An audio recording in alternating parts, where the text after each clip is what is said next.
Good afternoon. Welcome to the May COPE professional webinar entitled Pediatric Obesity, Evidence-Based Interventions that Impact Physical Activity and Eating Behaviors. PDFs of today's PowerPoints are available on the COPE webpage, villanova.edu/COPE. If you are experiencing any technical difficulties, please use the chat feature at the right of your screen to state your problem. The chat feature will also be used for questions and answers. We will leave approximately 10 minutes for questions. My name is Denise Furco-Adams. I'm a registered dietitian and the director for the MacDonald Center for Obesity Prevention and Education at Villanova's College of Nursing. I had the pleasure of being the moderator for today's webinar. A nonprofit center, the COPE Center is Villanova University is the first college of nursing in the country to have a center devoted to obesity prevention and education.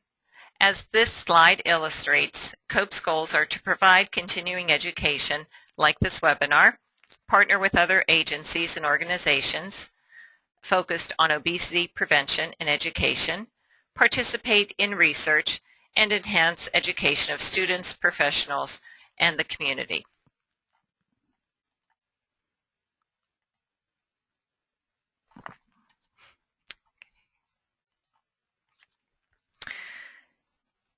The purpose of today's webinar is to expand your knowledge base relative to the use of evidence-based child, adolescents, and family obesity interventions. The objectives: the learner will be able to explore school-based obesity intervention programs that address physical activity and nutrition, examine healthcare tools to improve pediatric weight management in the clinical setting, and identify community resources to improve weight, nutritional status, and activity level. This webinar is approved for 1 CPEU awarded by the CDR, the Commission on Dietetic Registration, ANCC, the American Nurses Credentialing Center, and ACSM, the American College of Sports Medicine. The suggested CDR learning need code is 4060 and 6040, and the level is 1. A disclosure: neither the webinar planners or the presenter have any conflicts of interest to disclose for this presentation. Before I introduce our speaker, I'm going to do two polls, and the first one is to identify who we have on the webinar today. So I will be launching a poll for you to indicate your profession. So please take a minute or a half a minute and indicate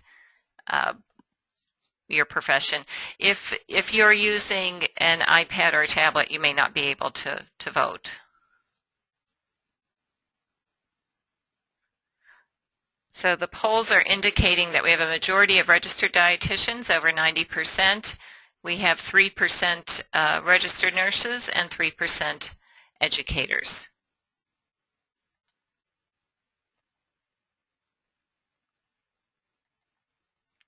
The next poll is a question that will be shared. The answers will be shared during the presentation, and I will launch that for you next, and it is: why should we prevent childhood obesity?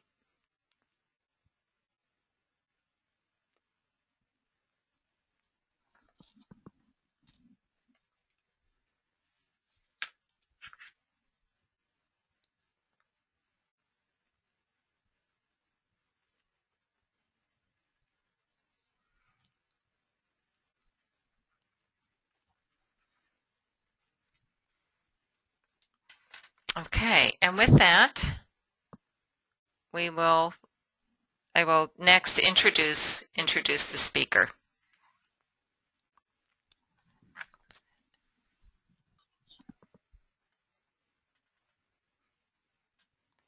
Okay, Deborah Kibbe since 2011 has been at Georgia State University as a senior research associate in the Georgia Health Policy Center. Based in Atlanta, Deborah is faculty for the Academy of Nutrition and Dietetics Child and Adolescent Weight Management Certificate Program and a member of the Education Subcommittee of the Physical Activities Guidelines for Americans Implementation Plan Initiative. She has coordinated, evaluated, and published results from several school, community, and healthcare intervention projects for the prevention of pediatric obesity. We're very pleased to have Deborah lead this webinar for us today. So with that, I'm going to change over to Debbie as the presenter. Thank you, Denise. I appreciate the opportunity to present today, and thank you to Villanova and the McDonald Center for hosting this webinar on pediatric obesity. I also appreciate the fact that there are so many dietitians on the call today, because I think that as we think about how we're going to be able to address obesity within healthcare reform, the modifications may allow us to engage dietitians to a greater extent in health behavior change. Have been working since the mid-90s in pediatric obesity, and in particular have been trying to document interventions that have been used in a variety of settings in order to address pediatric obesity and its related behaviors. The information I'm going to share today are solely my thoughts, my impressions, my research, and do not necessarily represent that of Villanova University or my institution. Denise has already nicely covered the objectives for us, so I'm going to go ahead and just start right into the webinar. So you took a poll at the very beginning of this call about why prevention, and we could have offered a whole host of answers as to why we should be preventing pediatric obesity, but I'm going to ask Denise to share what you thought in terms of why prevention. Okay, the results that came in showed 68% felt it was important for health and medical risks, 28% for quality of life, 1% for healthcare costs, and 2% for the emotional and psychological impact. So I want you to think a minute about these results. The majority of you on the call, of course, are healthcare professionals or in education. And if you had put your parent hat on, would you have answered the same way? And this is one of the challenges as we think about preventing pediatric obesity. When you look at the data and you think about why we're investing in the research and programming in which we are investing, most of it does have to do with health and medical risk and healthcare costs. But Rebecca Poole at Yale has published a phenomenal paper documenting the psychosocial, emotional impact of pediatric obesity on children. And as you think about the work that you're doing, trying to help families improve their behavior, I want you to remember that for many parents, the reason prevention might be important is because of the emotional, social, and psychological impact of this. Things having to do with teasing and social isolation and admittance into school, college, professional development, personal salaries are lower in particularly women who are actually heavy. So as you focus your counseling and you focus on your efforts to prevent pediatric obesity, please remember that while your focus might be on the health and medical complications, for many families it is about the psychosocial impact of the excess weight. Today we're going to talk about a lot of different programs, but this is one website I want you to bookmark because it's an important access point to many free resources addressing physical activity, nutrition, and obesity-related behaviors. The National Cancer Institute has developed a phenomenal website for research-tested intervention programs in a variety of settings with a variety of audiences. And it's a very easy-to-search website for different resources. And there are a couple of the programs that I'm going to talk about today that can be found on this website.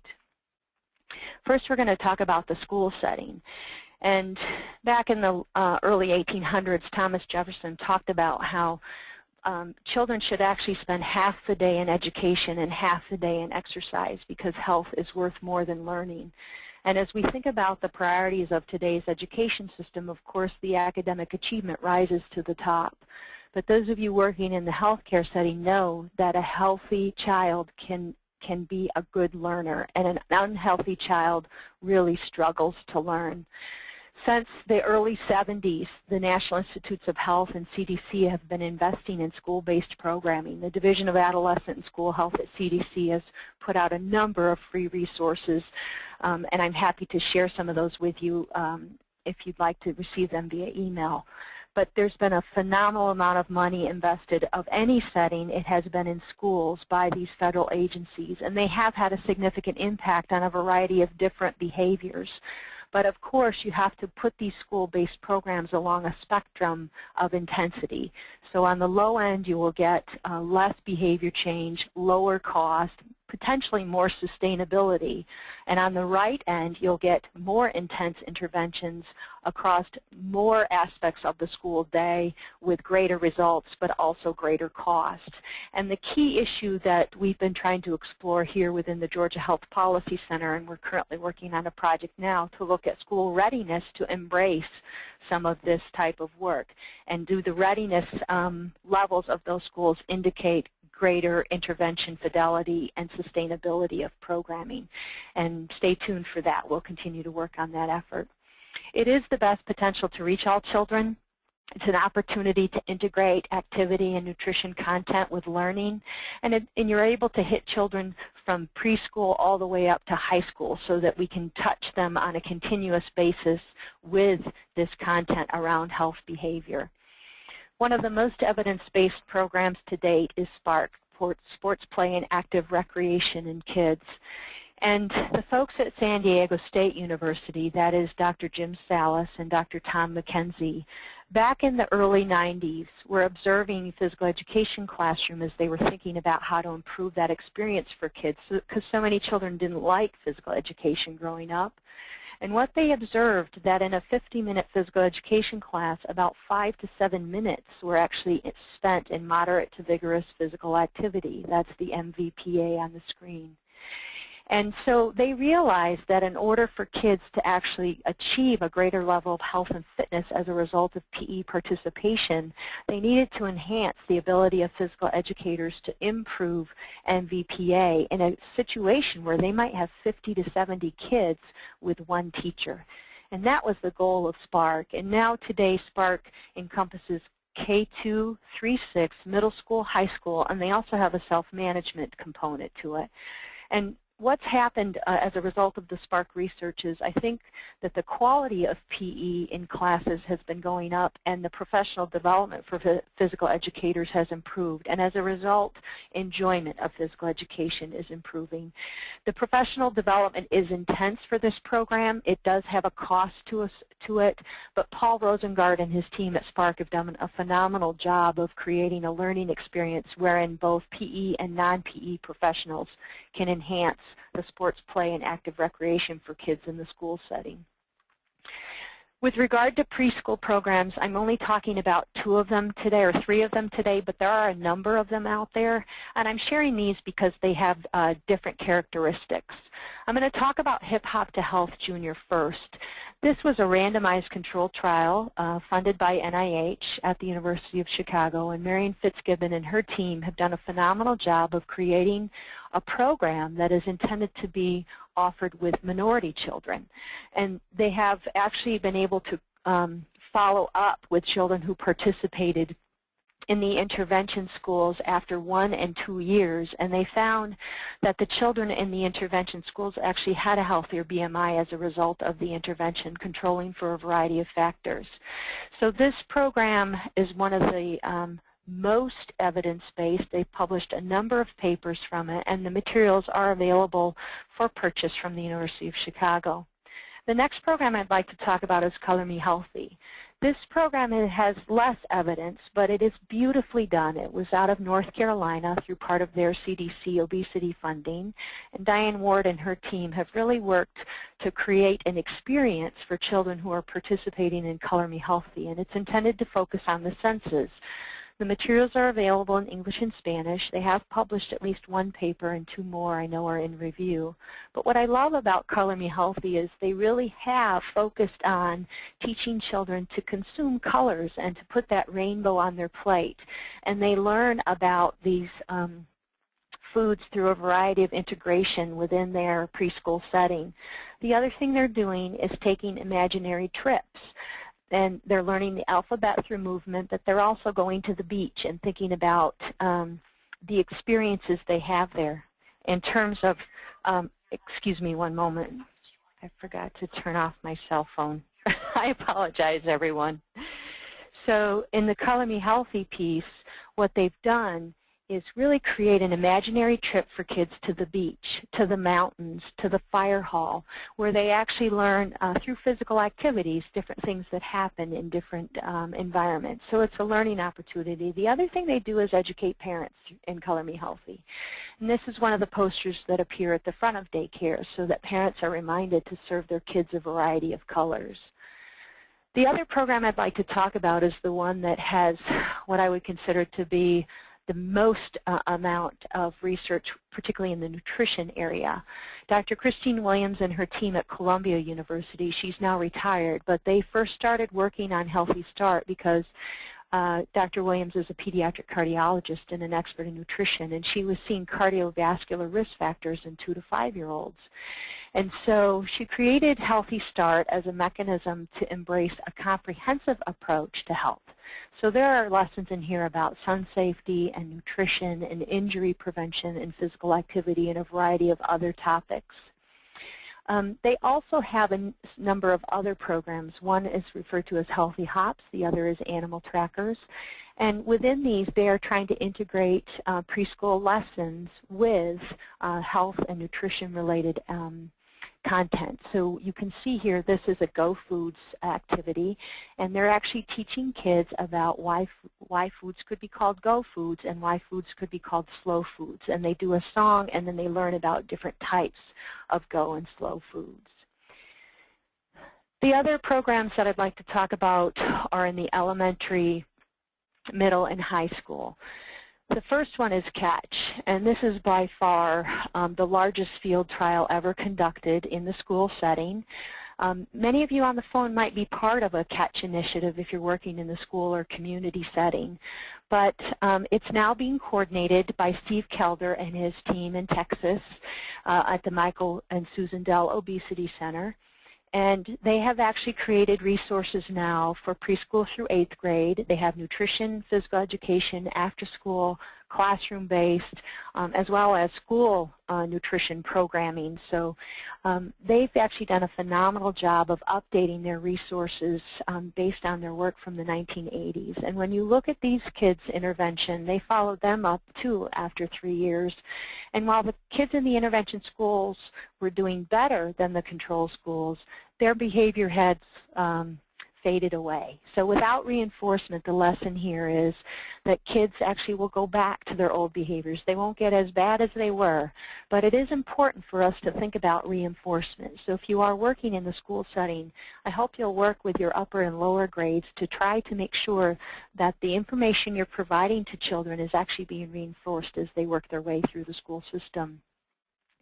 Take 10 is a program that was created by my former nonprofit. In the interest of disclosure, I was a principal investigator on Take 10 related programming. But our goal with this was to be this was on the left end of that spectrum that I talked about earlier.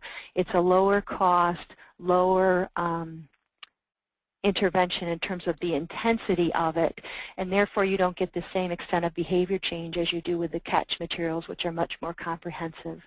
If you were standing with me today, we would actually be doing a Take 10 physical activities to get your brain re-engaged. And our hope with Take 10 and CATCH is that schools will learn from our investment of small pilots leading to much bigger studies, and we'll use the programming to integrate nutrition and physical activity with academic lessons, which will then enhance sustainability of this programming in the school setting. Both of these programs have more than 20 journal articles, publications, and scientific presentations behind them. And in the case of Take 10, the research is now being done in 4 other countries to demonstrate replication, and a number of papers have been published from programming that's being done in China, Brazil, and the United Kingdom. In terms of middle school programs, there are very few. I'm going to talk about Planet Health because it is the most evidence-based one in the middle school setting. Steve Gortmacher and his team at Harvard have done a phenomenal job of creating an integrated middle school curriculum tool that considers language arts, math, social studies, and science along with the variety of health behaviors that we talk about when we talk about obesity. In the intervention research, they found that television viewing has decreased, fruit and vegetable intake has gotten better, fat intake has decreased, and moderate physical activity has increased. And in their NIH-funded trial, which happened many years ago in the late 90s, they were able to demonstrate an improvement in obesity in girls. And what's interesting about the integration is they have done a very nice job of updating their information as the years have passed as well. And this is an example of one of the activities. I should say that you don't see all of these materials in your slide deck because I have permission from the entities who are disseminating these tools to show them as part of my presentations, but I do not have permission to disseminate them electronically. You can actually go to the website for these various programs, and I have a programs list we've been keeping track of since 2000, I believe. It's now 30-plus pages long. And if you'd like to receive that programs list, don't hesitate to send me an email. Alternatively, I can send it to Denise at the end of the webinar, and she can post it with the other resources. But in a nutshell, I'm showing you examples of the materials. For example, Planet Health is distributed by Human Kinetics. You can go to the Human Kinetics website and download an example of a Planet Health activity. And in this context, for many of the RDs on the phone, this is actually a great activity to do with your patients and to do with kids with whom you're working so that they better understand nutrition and how their body is fed by various nutrients. This is one of the programs that is available on the National Cancer Institute website I showed you earlier. The folks at the University of Minnesota, Mary Story, Diane Newmark-Stainer, Jamie Stang, and the team there are doing some phenomenal work in childhood obesity intervention programming. And Diane is one of the few folks that's been doing work in high schools, and her program is called New Moves. She started this in the mid-90s, but she continues to do the research through a variety of funding mechanisms, including NIH support. And she really has focused on enhancing self-esteem of girls. She's not focused so much on weight as she has on behavior, and she was able to show, if you look at the last bullet here, that the percent of girls using unhealthy weight control behaviors has decreased significantly. But more importantly, they've experienced improvements in body image and self-worth. And as we think about how adolescent girls' health behavior changes and how physical activity diminishes very rapidly in about the 10th grade, this kind of work, I think, is pretty important and is a major gap area in our understanding. Now, these resources that I'm about to show you are actually available on that National Cancer Institute website. So I also think when you look through these examples, you'll see that you could use these with young mothers and with families. But I do love the fact that they're very positive in their messaging. Be fabulous, be fueled, be fit, and they're giving some very specific content using a sort of motivational interviewing approach. So this is around goal setting and action planning worksheet, and as you read through these questions, again, you could see you could use this with mothers and families as you think about their work to make changes around health behaviors. Here's an example of a nutrition example where they actually learn about calories and energy balance. This is a physical activity one where they're talking about what they were doing in the past, what they're doing today, and what they want to see themselves doing in the future.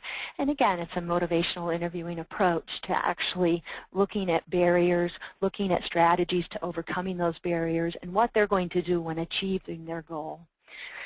Another program, these materials are not available commercially, but you can contact Simone French at the University of Minnesota to potentially obtain them. But what I love about tacos, try an alternative cafeteria option in schools, it was focused on social marketing to adolescents around nutrition behaviors in the school cafeteria.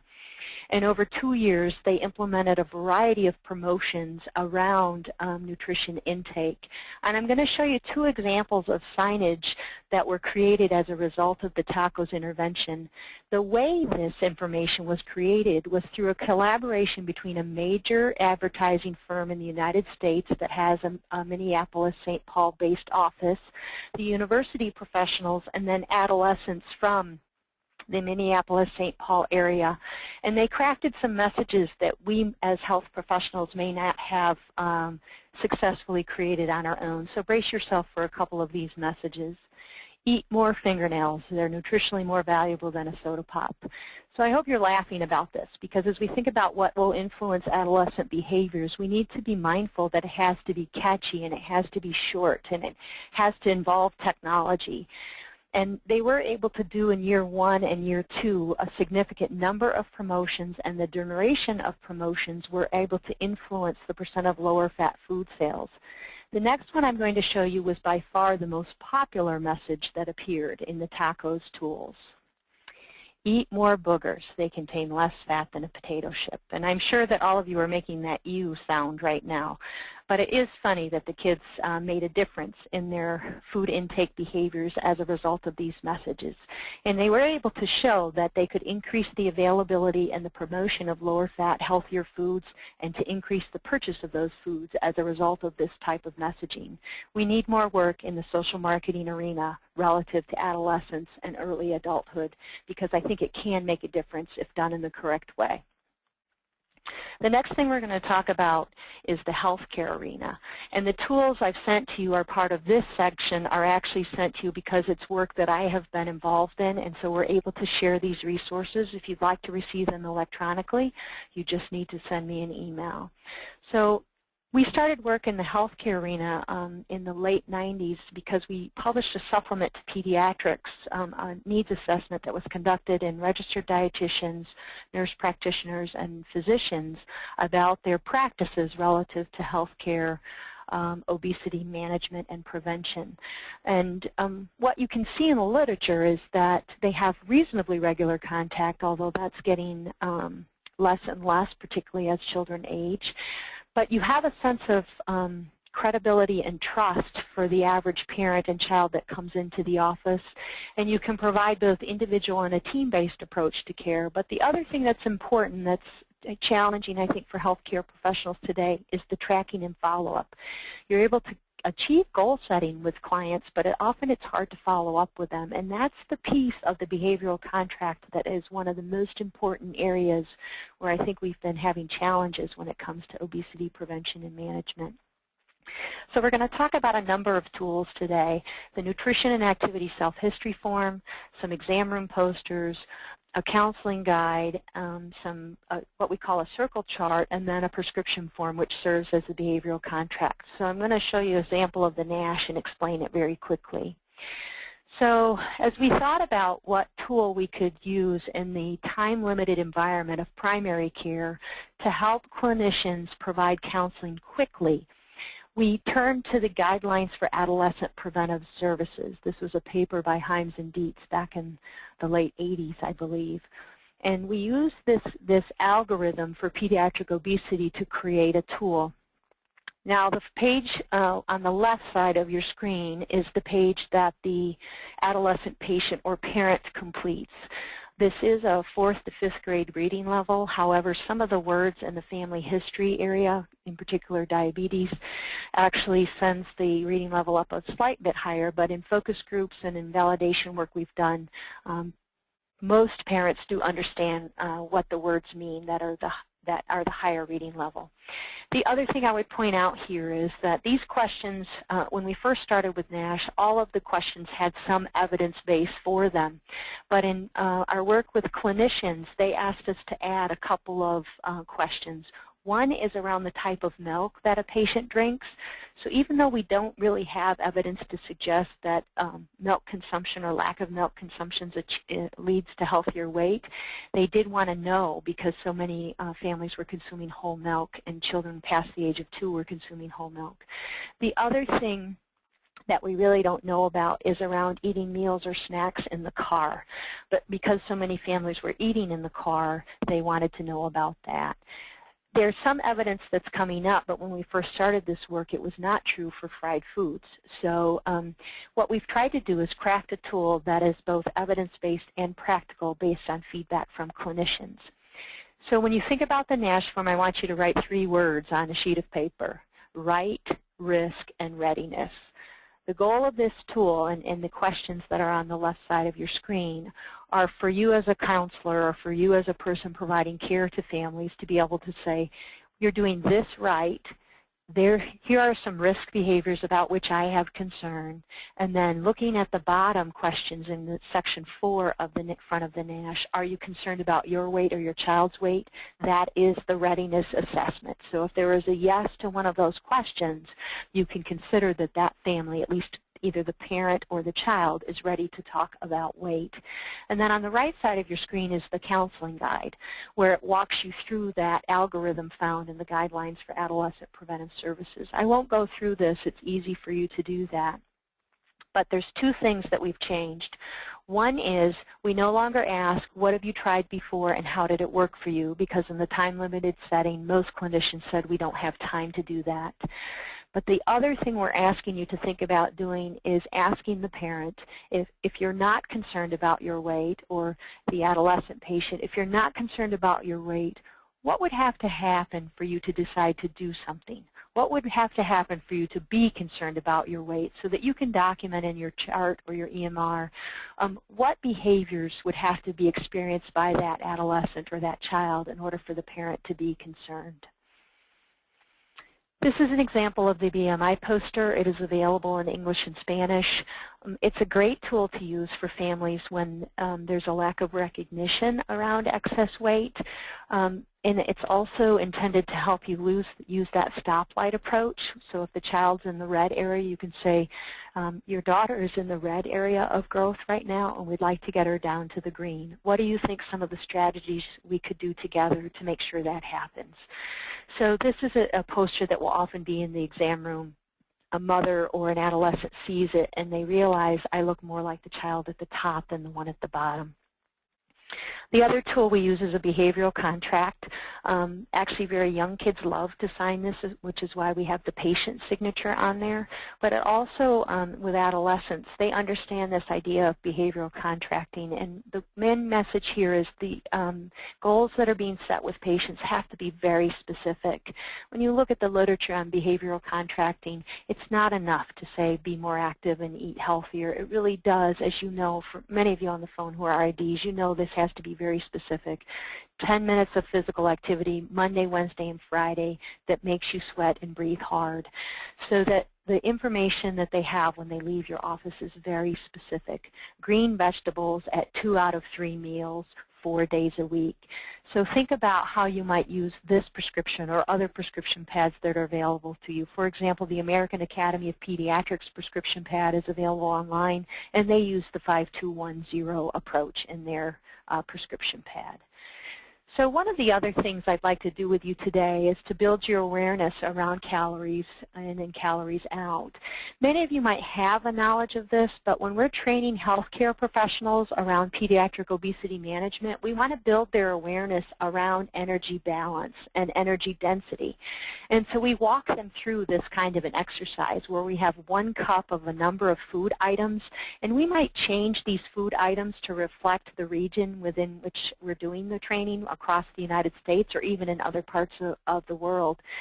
So we actually then will offer up a sheet or a blank form. Well, they'll fill in how many calories they think a cup of cucumbers has and then how many minutes it will take to burn it off.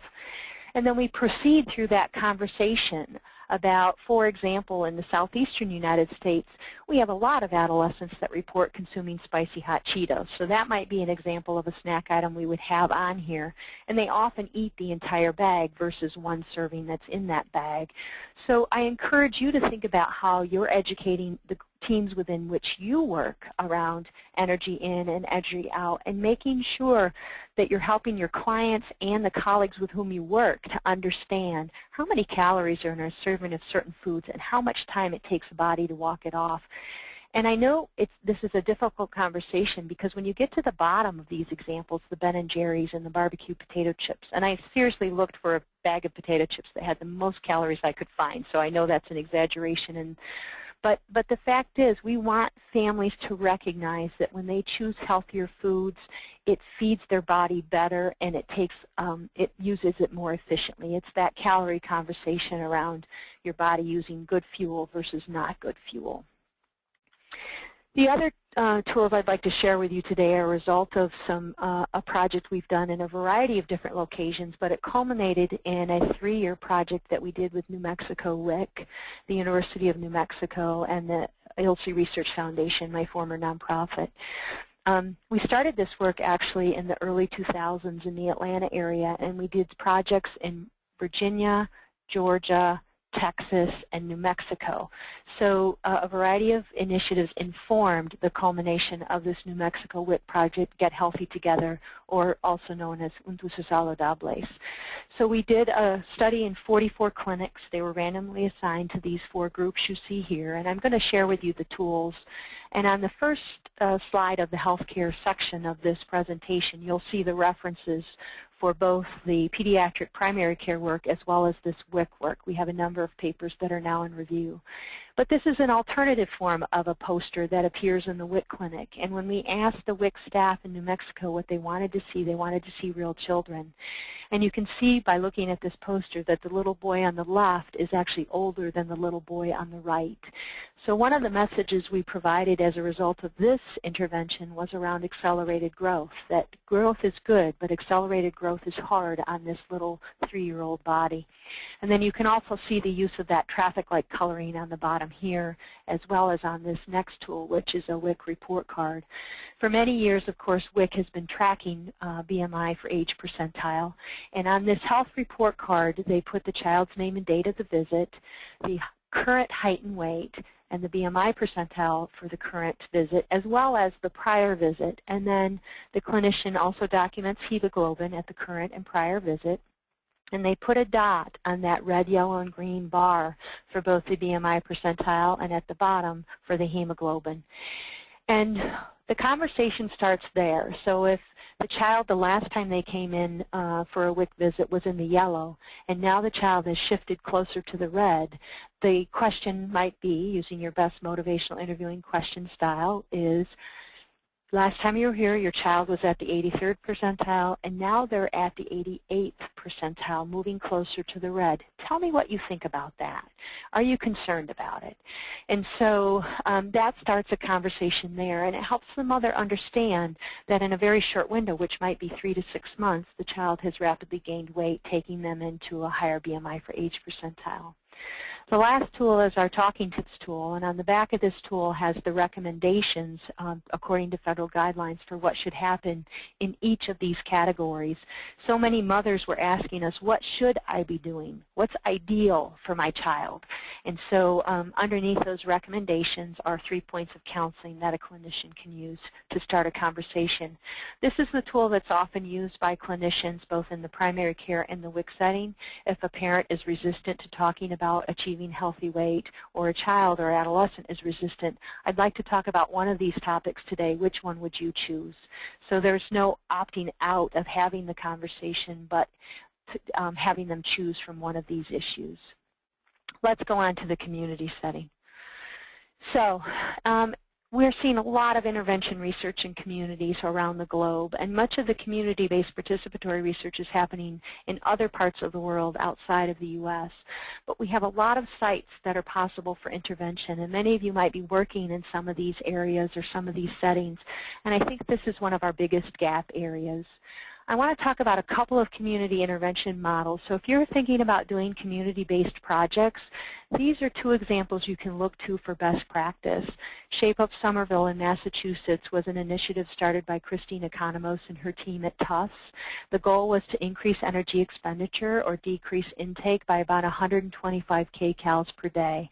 And I should stop here and say, when you look at the population level, there are 4 or 5 papers that inform the conversation about energy intake and energy balance in children.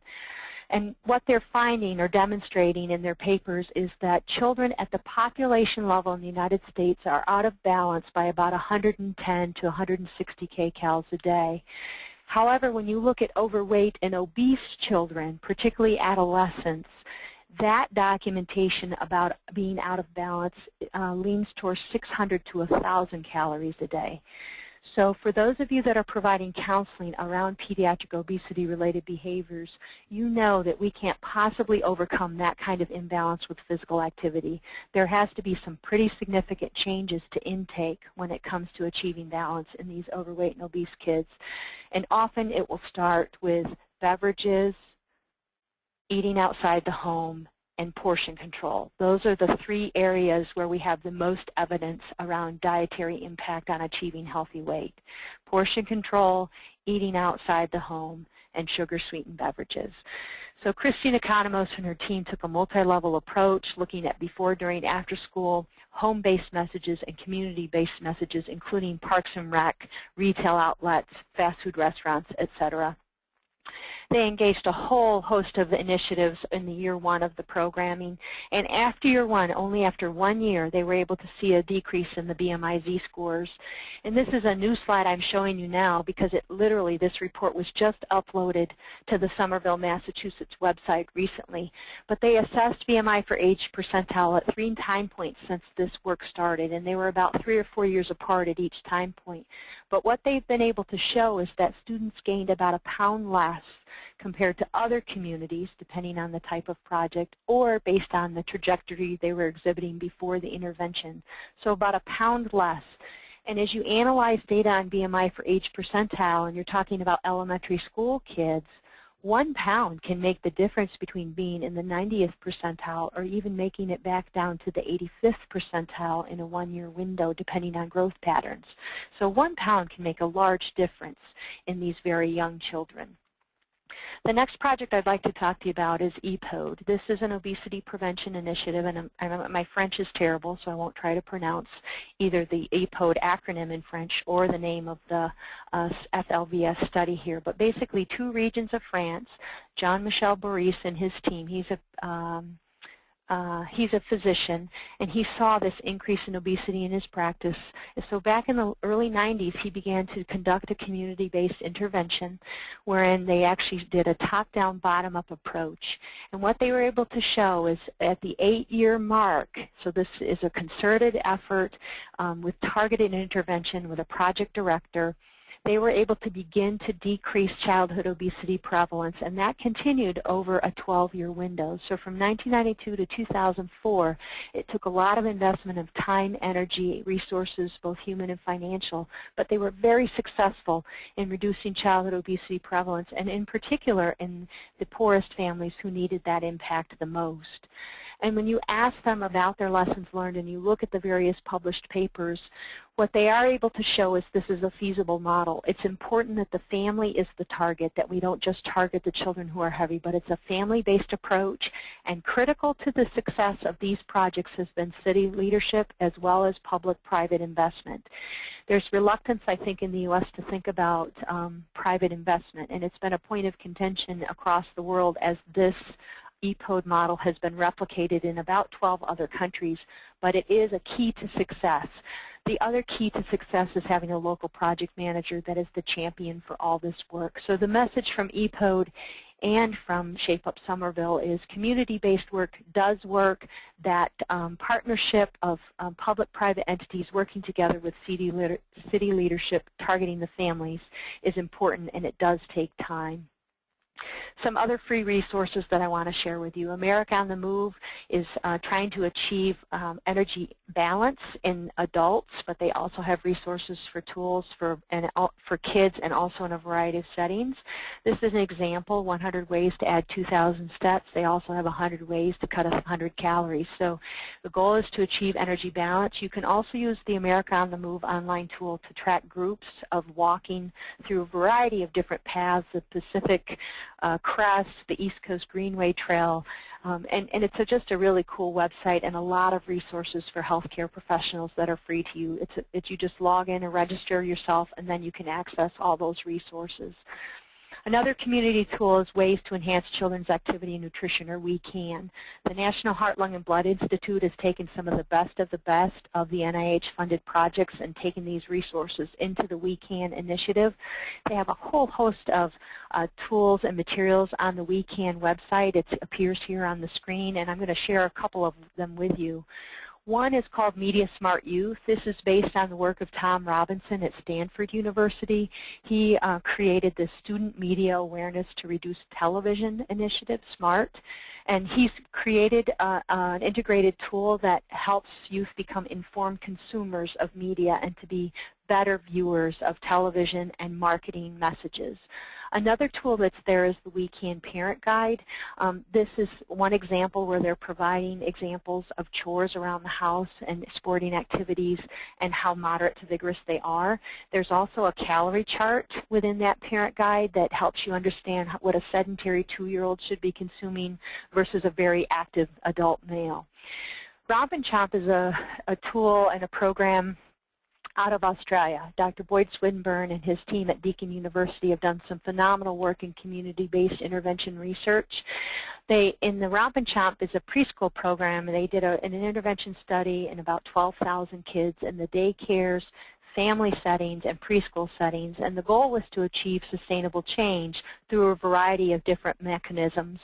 There are some key messages they use, but the results of Romp and Chomp, which also is now paired with Filling the Gaps, which is another Australia-based initiative, they were improved dietary intake, decreased the amount of sugar-sweetened beverages, and reduced the amount of childhood obesity and overweight prevalence that was in the intervention population. And these are the key messages that are provided in the Romp and Chomp materials. They really did try to focus on positive behaviors, and I do love the Stride and Ride. That's part of their Safe Routes to Schools equivalent in the United States. So Stride and Ride was the message for school-age children who lived close enough to school to walk and bike. So, elements of successful social change. We have a crisis. There is no other condition in the United States that impacts so many children as overweight and obesity, or frankly, adults. We have enough science. If you are going to search PubMed for childhood obesity-related publications, literally tens of thousands come up at this point. We see regularly in the media about the economics of obesity and how much hospital care and obesity-related diseases cost the United States. Almost every state in the nation, as well as our federal agencies, have a plan related to obesity, both in adults and children. We have many coalitions. In Georgia, we have our Nutrition and Physical Activity Initiative funded by CDC, and more than 20 other states have similar coalitions, and we have community coalitions, and we have the Leadership for Healthy Communities at the federal level that Robert Wood Johnson Foundation funds. So there's so many task forces and coalitions at this point that are doing good work at all levels of society. The majority of the funding over the last 5 years is focused on environmental and policy change, so that is happening. The government is intervening in a whole host of different ways through funding by grants, through intervention programming like We Can, or BAM, bodyandmind.gov, which is out of CDC. We have a variety of social marketing initiatives that are being funded through many resources. The DO campaign, for example, out of Minnesota, or the VERB campaign that CDC supported for tweens. And now we have some other efforts. We have grassroots efforts that are happening, so that the Obesity Action Coalition, for example, is working as an initiative within states and in communities to help around obesity efforts. We have advocacy work happening. The American Obesity Association and a variety of other groups are working on advocacy efforts at the federal level. One of the interesting things that's happened recently is that the federal government has actually asked NIH to document and to put online how they're spending their dollars. And when you look at the research and disease areas that are being funded within NIH, nutrition and obesity dollars have actually increased in 2009 to 2010, but were then decreased in 2011 and are now rapidly increasing again in 2012 and 2013. But when you look at what's being, the most money is being spent on, it's by far clinical research, genetics, biotechnology, and neurosciences. So the fact that the majority of Americans are impacted by nutrition, obesity, and cardiovascular risk factors doesn't mean that's where the money is being spent. The last thing I would put forth to you is that we need you to serve as spark plugs. We need you to be the champions, the community leaders that actually reach out to the partners in your community to achieve successful social change. And when you look at what's happening in childhood obesity right now, we know that the earlier we start this effort, the better. If we can get pregnant women with their first pregnancy and engage them in a discussion about creating a variety of dietary intake experiences while the baby's in utero, that makes for a healthier baby and a healthier weight baby after birth. When we start with 2 to 5-year-olds and teach them about healthy intake and a rainbow on your plate and how physical activity helps their brain, they'll continue to exhibit that into adulthood. But we need spark plugs like you to make this happen. The final quote I'll offer today is that children have never been very good at listening to their elders, but they have never failed to imitate them. If any of you have seen me talk before, you know that I'm the youngest of 6 children, Dave, Donna, Dan, Darla, Doug, Debbie. And my parents are now in their mid-80s, and they continue to work in the woods, and they've been physically active and growing gardens since I was born, and I've had the best role models. And so today I'm asking you to become a good role model for the children and families that you serve. They will look to you for guidance. You're a credible source of information, but they need you to be a great example for the health behaviors we've talked about today. I appreciate your time and your attention, and I welcome your questions. Thanks very much. Okay, thank you so much, Debbie. That was excellent. As I regain control here, please send your questions in via the chat box. If we do not have time for them, then we will email Debbie personally. So you'll be getting some questions, I'm sure. I do want to make a reminder that everyone who has completed the webinar will be emailed a link to the evaluation within 2 business days. The email will be sent to the email address that you used to register for the webinar. And once the evaluation is completed, the CE certificate will be emailed separately within 2 business days. So our process takes a little bit longer. And with that, I'm going to open up for some questions with Debbie, but I did just want to comment. I thought you provided some excellent ideas for clinicians and some great examples on how to use motivational interviewing quickly in that exam room setting. I also just want to mention, Debbie, I know you have such extensive knowledge of resources. I know our state, the Pennsylvania Department of Education, also has a nutrition curriculum that was developed by a dietitian. I also noticed that some of your slides may be difficult to read, that we provided them in a handout form. Do you think it would be possible for me to get those or provide them, or have you provide them to us in a full slide mode, and maybe we can post those on the website as well? Sure. And that would be all right. Okay. One of the questions I have for you is, what do you see as the biggest gap area in regard to childhood obesity intervention research? One of the topics I did not address today, mainly because of time, is some examples of research that's being done in very specific populations, considering cultural competence and cultural appropriateness. There are a couple of projects that have been funded over the last few years GEMS, the Girls Enrichment Multi-Site Trial. Stanford and the University of Minnesota and a number of other entities were involved in that. And that was specifically targeting African American girls, tweens, in the after-school setting. And the other program is called Pathways, which is an initiative that focused on Native American children in 7 tribes in the United States.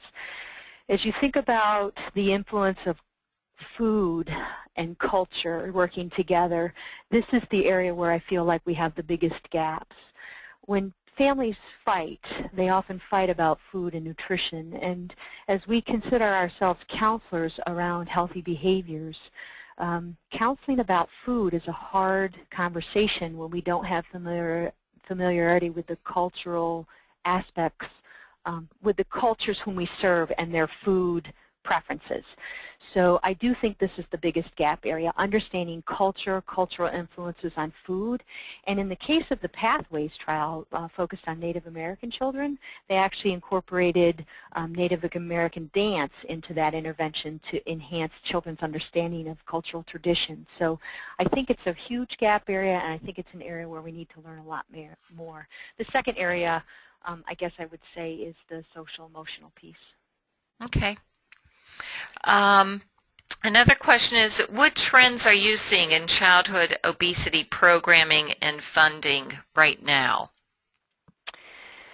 Well, certainly in the funding arena, over the last 5 years, the majority of efforts have shifted from intervention studies and programs to policy, systems, and environmental change. I know most of you have heard that phrase over the last 5 years. And so what it means is, and it's one of the reasons that I joined the Health Policy Center, is to better understand which policies are actually impacting childhood obesity-related prevalence and behaviors the most. And we still don't know that. So a lot of the funding that's shifting to policy, systems, and environmental change is focusing on possibly to the detriment of intervention programming, because I think there's still a lot to learn there. The other area where I think in terms of the programming efforts, many of you might have seen one of the most recent Institute of Medicine reports around early childhood programming, and a lot of funding has been put forth to this 0 to 5 age range as we think about epigenetics research, and then also the systems serving children in the 2 to 5, Head Start, namely Head Start and WIC. There's a lot of efforts, I think, now that are shifting to the prevention aspect of childhood obesity, and I think that's a great investment and one where we need more understanding. Okay, well, that's terrific. And as I said, if we did not get to your questions, we will forward them on to Debbie to answer you. Debbie, we did have just a quick clarification. When you were discussing Learning Objective 2, you mentioned emailing people some of the materials, and they just wanted to clarify what materials those were, and I believe that may have been the 30 pages of resources that you offered to also allow us to post on the COPE webpage. Actually, I apologize. I need to clarify. Okay. 2 pieces. The 30-plus page document is a list of school, healthcare, community, and other resources focused on childhood obesity, physical activity, nutrition. That resource I will send to Denise, and she can post. The healthcare professional tools that I showed you in the healthcare segment of this presentation are all available to you. The healthcare primary care tools I can send you via email. The WIC tools are actually all available now on the WIC Works sharing website. So the NASH form, the BMI poster, those tools I can share with you free of charge, and the WIC tools are available on the WIC Works sharing website. Okay. And I'm happy to send that website as well. Well, it is just amazing. You're just a terrific resource for the wealth of materials and tools that are at our fingertips, and I think you demonstrated great ways for clinicians to use them. And so with that, we are out of time for today, and I'd just like to encourage our participants to please go to the COPE website and sign up for upcoming webinars, and please look for that email with your evaluation form if you need a CE certificate. And we're very pleased to be providing these free webinars. We welcome your input and your comments and ideas for future topics and speakers as well. So thank you and have a great day, and thank you again, Deb. Thank you.